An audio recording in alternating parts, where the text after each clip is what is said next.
Greetings, viewers. Eric the Car Guy here, back again with another live show where I answer your automotive questions and sometimes butcher your names. I have to wait for the second ding. That's why there's the pause at the beginning. Anyway, couple of things before I get started. First of all, if you're watching this video on YouTube, I cannot see those comments. Therefore, I will not be answering questions posted to the YouTube video. I will, however, be taking the questions from the Google Plus event. So if you wish to post a question during the event, feel free to do so just by going to this live event. If I don't get to your question today, I apologize in advance for that.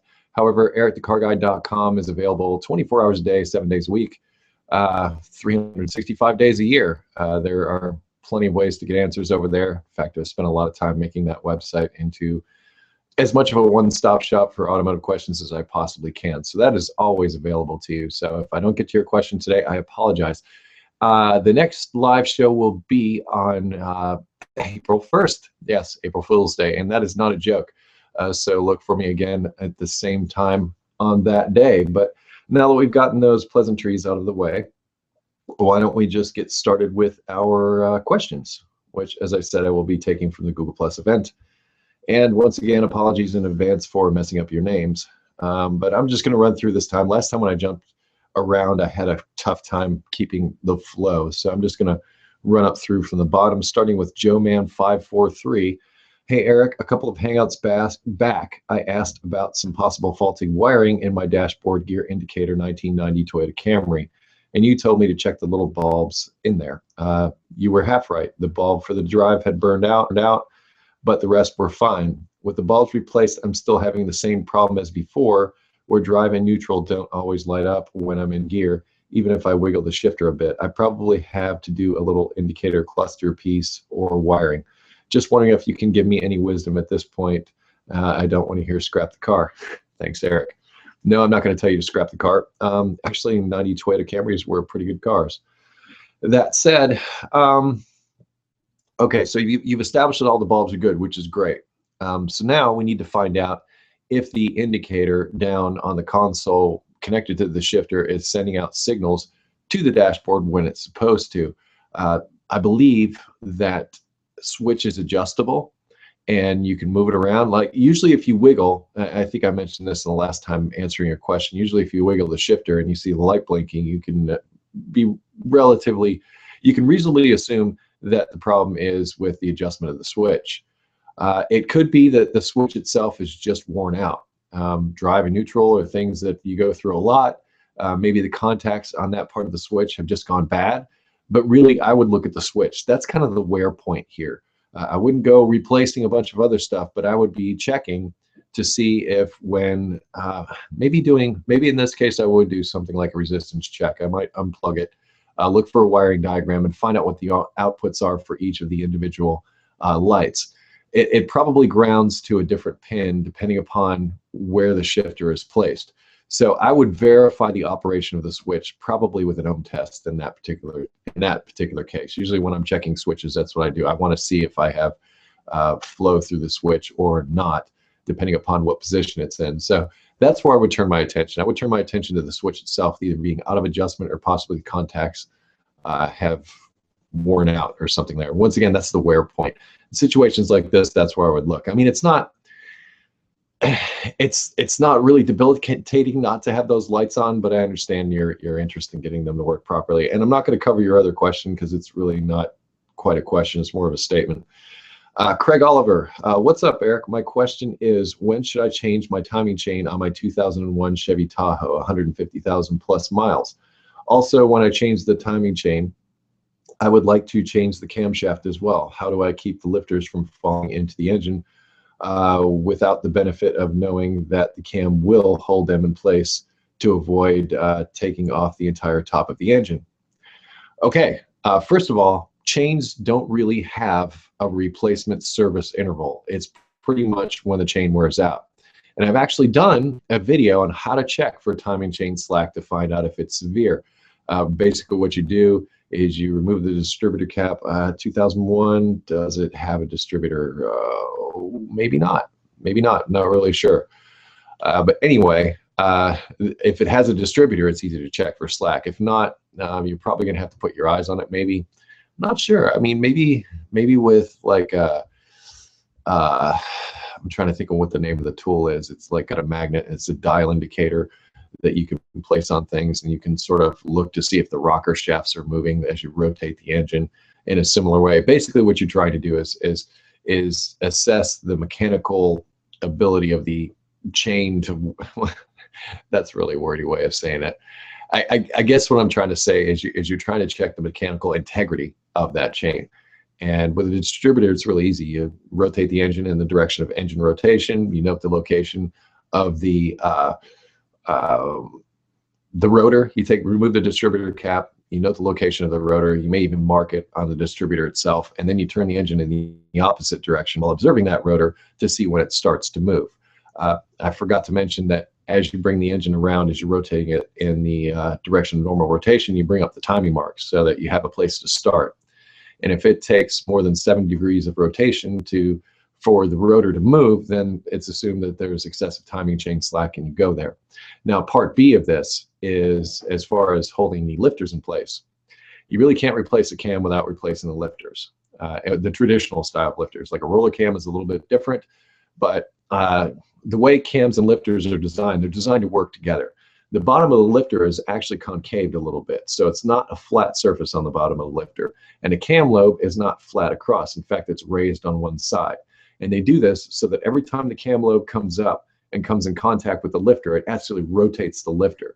So it's not coming in contact with the same spot on the lifter all the time. If it did that, you'd have wear in just that one spot. And as a result, it would wear out a lot quicker. So by design, the cam and lifters are designed to work together. And if you replace just one or the other, you can accelerate wear on one or the other. So if you just replace the camshaft without replacing the lifters, then you'll increase the wear on the cam and you'll wear your new camshaft out faster, vice versa. So you really should replace cam and lifters as a set. So as far as holding them in place, it's moot because you really need to replace both at the same time. So you will have to remove the entire top of the engine if you want to replace the camshaft at the same time. So to answer your question is, don't bother with it. It's not a service item unless you have an issue like you've got a lifter problem or you do have that timing chain slack issue, something like that. Then it's time to address it. But if you're not having a problem, no noise, no performance issues, anything like that, leave it be. Change your oil on a regular basis. That will help those parts last a good long time. Moving to Neil Foster. I won't watch live, but I hope you can help me anyways. This issue is a lengthy explanation, so I'll explain it shortly. 2000 Pontiac, Montana, yay, 278,000 miles, and motor is now in great shape after a blown head gasket. About 15K ago, I replaced the head and intake gaskets, resurfaced the head, new timing chain, harmonic balancer, plugs, wires, coils, and probably more than I can think of right now. It was actually the cleanest motor I have ever had apart. I was so happy to put money into it. It was running fantastic and super strong for quite some time, probably about 8,000 miles before it started randomly missing between 1,600 and 1,900 RPM.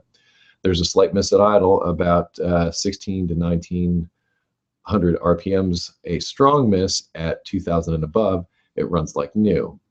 So it runs like new at 2,000 RPMs and above. Been running the same without getting worse for at least 7,000 to 8,000 miles. Can't figure this out. Even with years of experience as a shade tree mechanic, I don't know what direction to go.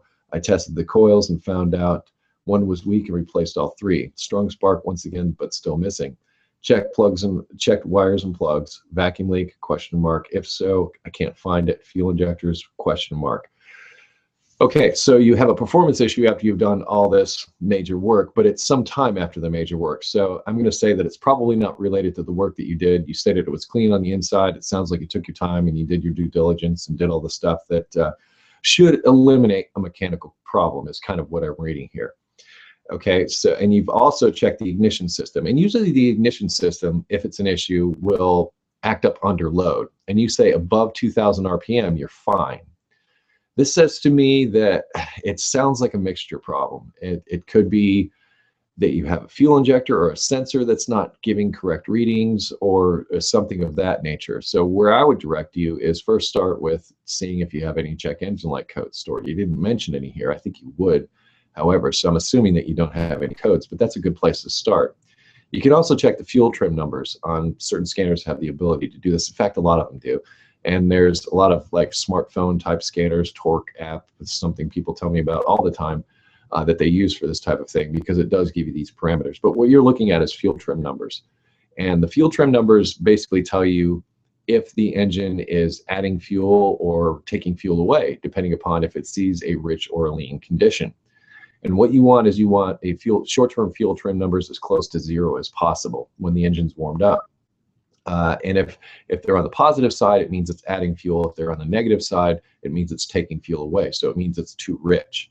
I suspect you may find that it's on the negative side. And if that's the case, then what you want to do is look for, or I suspect what you find is that they're on the positive side. And it may be that, like I say, maybe a fuel injector is not giving enough fuel. Maybe, just maybe, there's a vacuum leak somewhere. I'm really not sure on this one, honestly. This is tough because you've covered a lot of the bases that you should have covered, so you've done really well so far. But based on what you're telling me here, I mean, you've pretty much eliminated everything but a fuel mixture problem, and that's where I would be looking. But there could be a mechanical cause as well, so you have to take that into account. Mechanical causes being like a vacuum leak, like you put a question mark next to, or an issue with the fuel injectors, which could also contribute to a mixture problem, or it could on the outside chance be like a compression problem, something of that nature. You also said you replaced the timing chain, so that shouldn't be an issue.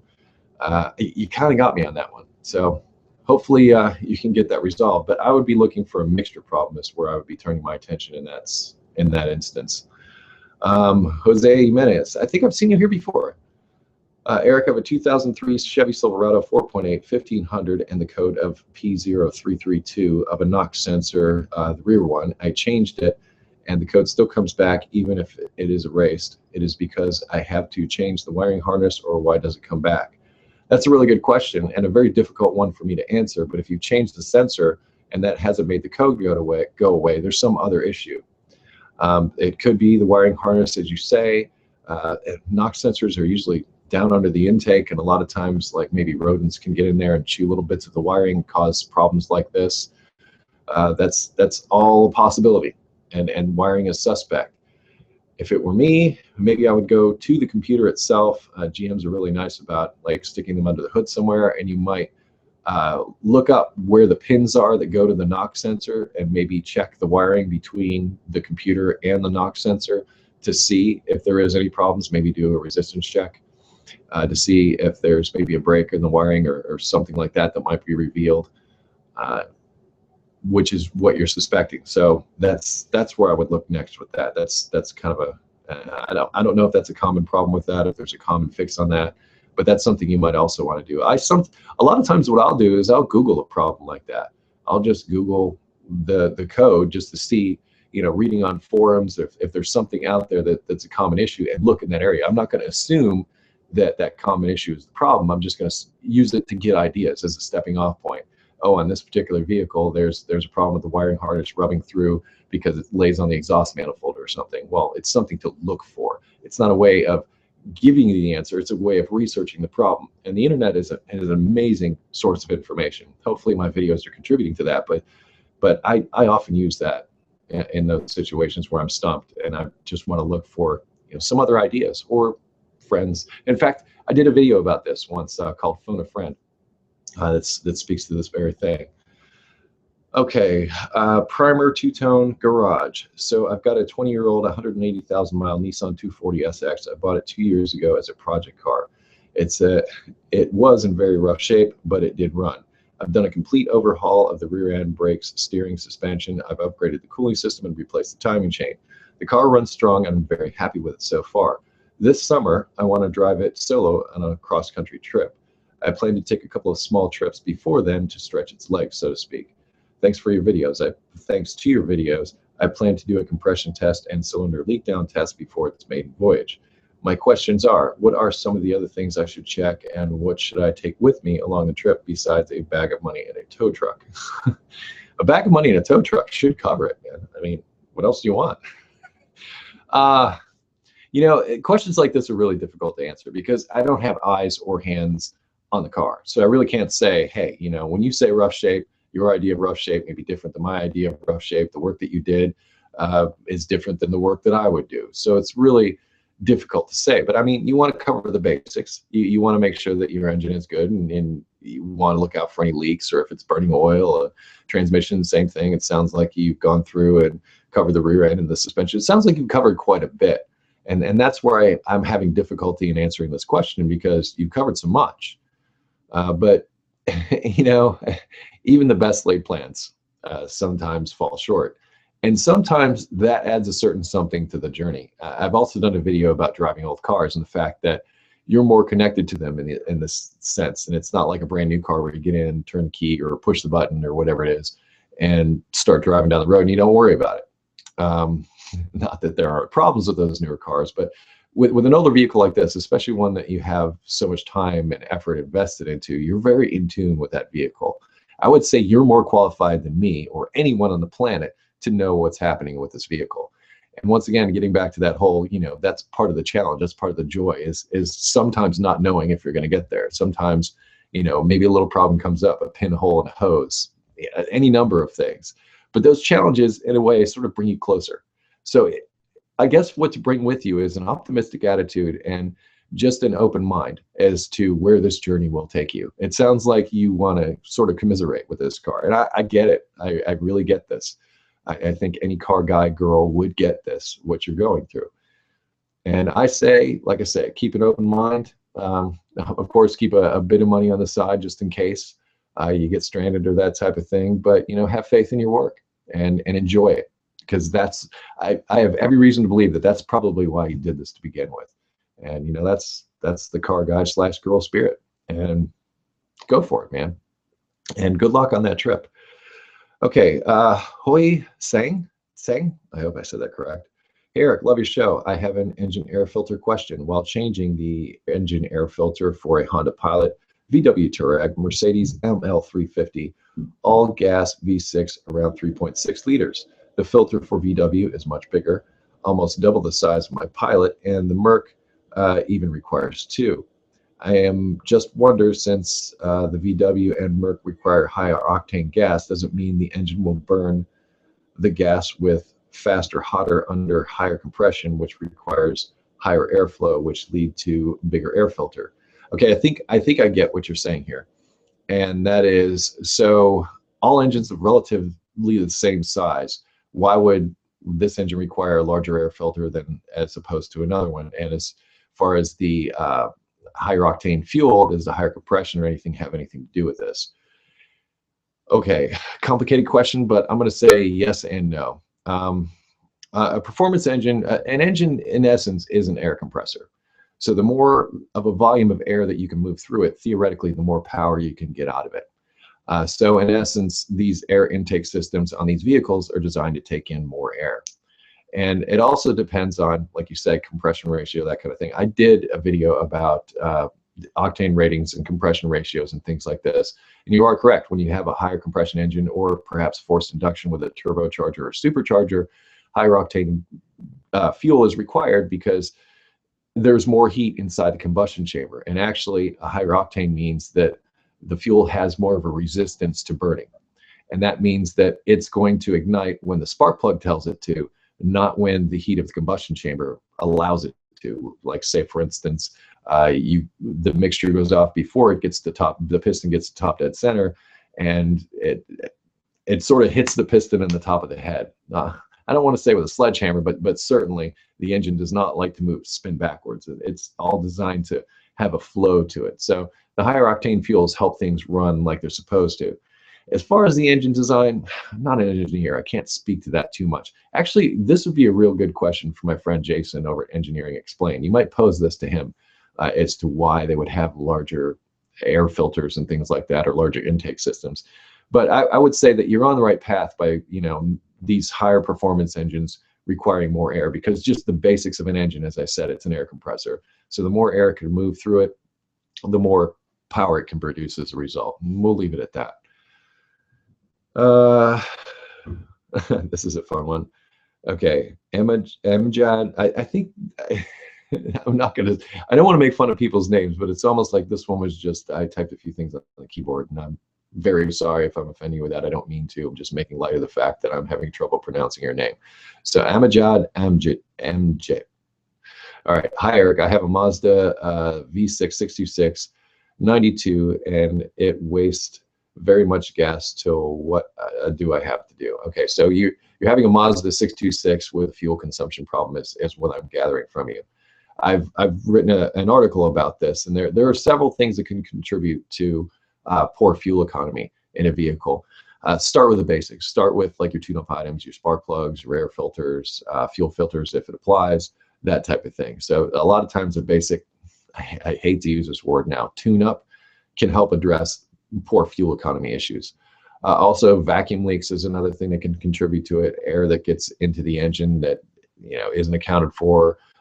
Perhaps a faulty sensor. So if you have any check engine lights that are on, look into those, because there could be a sensor that's faulty or not giving correct readings, and that could upset the fuel mixture and cause you to burn more fuel.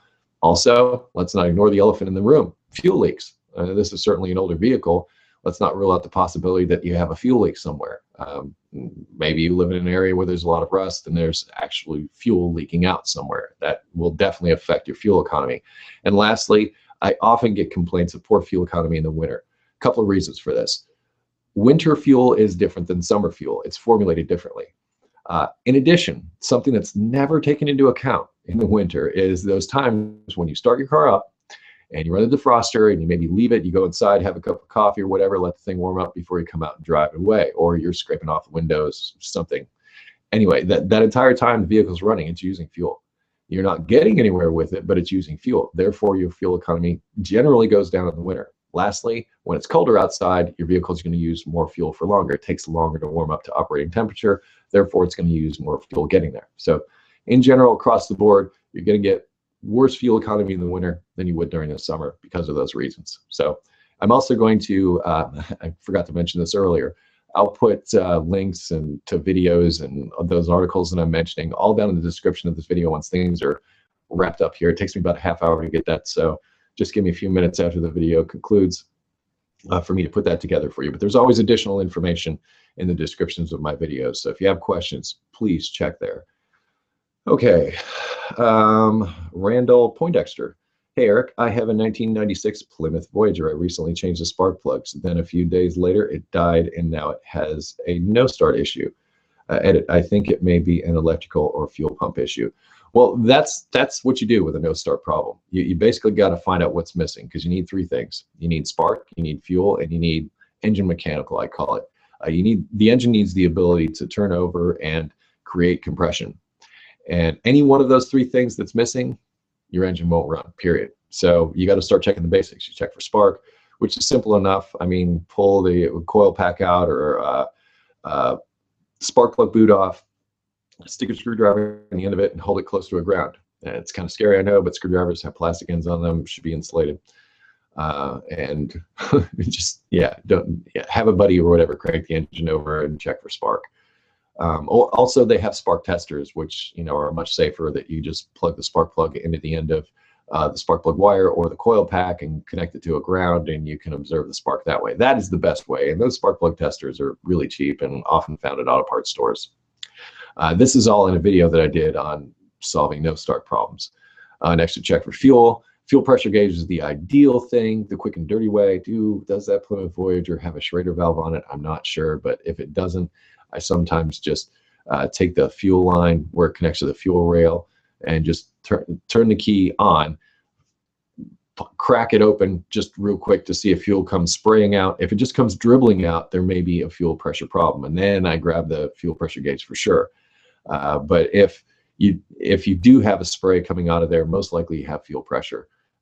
Whether or not it's enough to run the engine depends on the make and model, because some models, if they're down just a couple of PSI and fuel pressure, just won't run. I don't think that's the case with yours, however, but those are the basics to check. And of course, listening to it as you turn it over. Does it turn over really fast? Does it sound like it doesn't have compression? Like maybe a timing belt issue or some other mechanical issue that's causing the no start. A flooded engine, same kind of thing. The gasoline washes all the oil off the inside of the cylinder walls, therefore the cylinders can't build up compression, and if there isn't any compression, once again, you won't have the engine starting. So check out that article and the video that's within that article about no starts, and that should give you some place to start with that type of thing. We still got time. Let's see. Darren Mills, hey Eric, I love the videos. My mom has a 2006 Kia Sorento two-wheel drive manual, and it has a clicking sound at idle, and it gets louder and faster as you take off, but once moving it stops. The clutch seems to be going out. Would that be it? Also, it goes through headlights like once every 2 to 3 months. It seems to be a problem with Kias. I don't know if you have any fixes for this. Okay, starting with the noise. Noises are very difficult to diagnose via a form like this because I'm not actually hearing the noise. But based on your description, as far as if it has something to do with the clutch, I don't think so. I would look elsewhere for that. And I've also done articles and videos about finding different types of noises. The one to watch out for is a noise inside the engine. That's the one you want to eliminate. Start by checking the oil level, see if it's at the correct level. If it's not, then top it off and see if the noise goes away. If it does, then you most likely have internal engine wear that's causing that noise. How bad it is remains to be seen.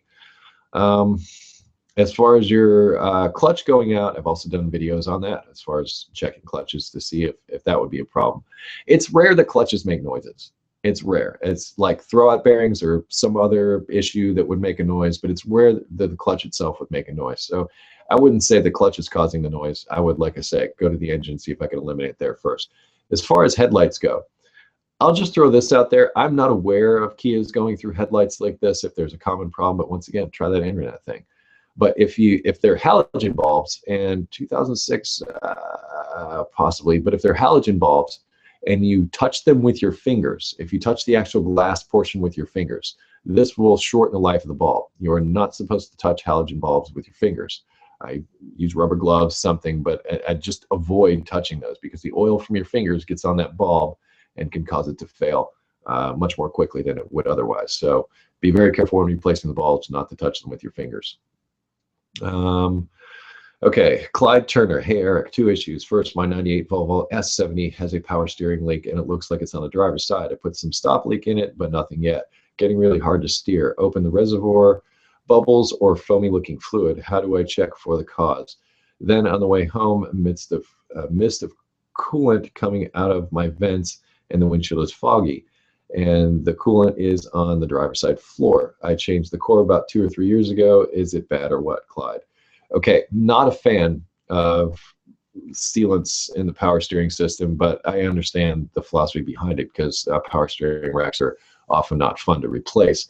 That said, look for the leak, and if you see it coming out, the bubbles in the fluid indicates that there is a leak somewhere. So you are onto that, but the idea is to find out where it is. It could be a leak on, say, the intake of the power steering pump, causing the air to get in there. But if there's physical leaks, like say down on the power steering rack, which I'm guessing, I'm thinking you got a power steering rack leak, and if that's the case, it will get harder to steer, especially if you've got that air in the system. It's designed to be a hydraulic system. Any air in that system will compromise the ability of the hydraulics to do what they're supposed to do, which is assist in your steering. So look for those air leaks, but particularly look for those fluid leaks. And the best way to do that on power steering rack is to pull the boots back a little bit. I have a pocket screwdriver. I try to slide in there and then pull it down just a little bit if possible. And if you see fluid coming out, you know the leak is there. I recommend replacement with a remanufactured power steering rack over trying to reseal it, but I'm going to leave that up to you. So as far as your coolant leak problem, that definitely sounds like a heater core issue. That is almost textbook, everything you're describing, heater core. Even though you replaced it 3 years ago, it sounds like it may need to get in there again, unfortunately. But at least you know it's involved. Okay, Don Greenwood. Hey Eric, I have a 2002 Cavalier 2.2 liter overhead valve. I noticed the temperature gauge went past the 195-degree mark. When then it rises to the next line and then goes down just a little bit, but stays between those and doesn't go down to 195. There is antifreeze in the coolant bottle and I don't notice any leaks. I even checked the oil and it's normal. Could you please tell me what it could be? Thanks. I went to the page and looked at the FAQs. Thank you, but can't find the right answer to what could be the problem. Any help would be appreciated. Thanks. The car did go up to the red line, then back down when the car idled, but it never smoked. Okay, the first thing it says in that FAQ thing is, did you check for air in the system? It almost sounds like that's what you have there, because you say it's intermittent and it happens sometimes. And that's what air pockets in the cooling system often do. They just create abnormal, weird situations like this. But it doesn't sound like you're overheating. It sounds like what's happening is that it's not quite cooling efficiently. And that could be like maybe debris in front of the radiator or condenser that could be causing it, a cooling fan that's not operating properly. All these things were actually covered in that FAQ, to be honest with you. The last place I would go really is a thermostat, because thermostats, when they have an issue, it's usually they just have an issue. I rarely see, I don't think I've ever seen a thermostat have an intermittent problem. It's either bad or it's not, for the most part, at least in my experience. I know there's people out there that are going to disagree with me because of their experiences, but whatever. That being said, first thing to check, air in the cooling system, then check the operation of the cooling fans to make sure that those are working properly. From there, if you do find air in the cooling system, next step, look for leaks. There may be a small leak somewhere. And if you don't see leaks, well, then check for things like heater cores. Pressure testing the system is the best way to see if there is a leak in the system. We are over just a little, but I'll do one more. I'll just see if I can get one of the ones that's most recently posted. How's that? All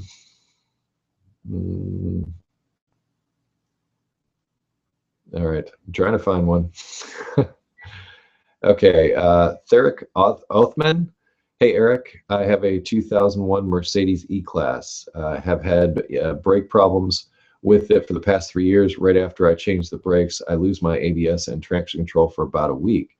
Also, I have a premature brake fade after the brake system warms up. A persistent hissing in the cabin while I'm not pressing the gas. I change pads every 6 months due to wear and tear. I drive 10,000 miles a year. The dealer and all the specialized mechanic don't know how to find this problem. Any ideas? This may be a specific problem to Mercedes, but what you're describing, at least part of what you're describing, especially with the hissing noise here and the weird brake issues, sounds like there may be an issue with the brake booster, which is the diaphragm assembly attached to the back of the master cylinder. I've seen sometimes where there's a return spring inside of this that's actually, there's a giant diaphragm. It's operated by vacuum. It's there to help when you depress the brake pedal. But I've seen springs inside these things break. And when they do, sometimes they bind up the mechanism on the inside that's connected to the master cylinder. You can get these weird brake problems, sometimes with brakes hanging up like you have here, because what it does is it keeps the brakes applied. But the hissing noise, that's the thing that just rings a bell inside my head with that, because it's vacuum operated. It operates on engine vacuum, and if it has a leak, you will hear hissing noise, often inside the cabin, that's accompanied with this. So what I would do, and you don't even have to open up the brake system to do this. You can actually disconnect the brake master cylinder from the brake booster and just sort of pull it back from the booster, and then look down inside and inspect it and see if there's an issue down inside there. Oftentimes you can visibly see, you can see an issue like this if there's broken parts down inside there. If there is, you know where to go next, which is replacing the brake booster by the sound of it. But anyway, that is all the time that we have for this hangout. Once again, if you're watching this on YouTube, I cannot see the comments that are posted there, so I won't be answering those questions. Any questions posted to the live hangout event after the event concludes will not be answered. My apologies for both of those. But once again, EricTheCarGuy.com is always available to you as a place to go to get automotive answers. Plus, there's a forum over there. There's lots of us that go there and contribute to that to try to help out. I have some really great people over in the forum, and I want to just give special thanks to my moderator, College Man, who works pretty hard over there for me. Lastly, oh, yes, next show will be April 1st. Yes, it will be an April Fool's Day show. And also, I will post a link in the description to my meetup, which will be July 18th, which you can come out if you want to meet me in person. Plus, we have giveaways. We give stuff away. We have a cookout. This is actually the 4th time I've done this. This is the 4th annual ETCG meetup. It's always been a good time. Feel free to come out and hang out with us there. Anyway, with each of my videos, including these live broadcasts, that I'm going to thank you for watching. So that's the one thing I needed to do. I need to thank you for watching. But I close each and every one of my videos. Be safe, have fun, stay dirty. Hope to see you next time. April Fool's Day.